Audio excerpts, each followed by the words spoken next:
नमस्कार मैत्रिणींनो, तुम्हाला मी हेअरच्या 4 स्टेजबद्दल माहिती देते.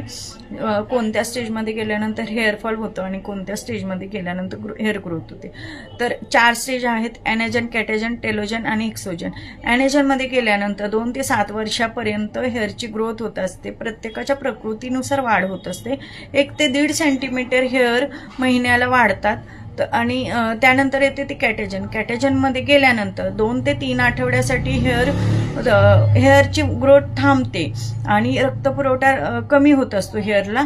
टेलोजनमध्ये त्यानंतर जातो टेलोजनमध्ये. टेलोजनमध्ये गेल्यानंतर हेअर हे 3 ते 4 महिन्यासाठी विश्रांती घेतात आणि त्यानंतर येते एक्सोजन. एक्सोजनमध्ये गेल्यानंतर काय होतं, हेअर शेड ऑफ होतात, म्हणजे हेअर गळतात आणि त्यानंतर जे पुन्हा ते नव्याने येण्यासाठी ते ॲनेजन स्टेजमध्ये जात असतात. अशा पद्धतीने सायकल होत असते. तर ही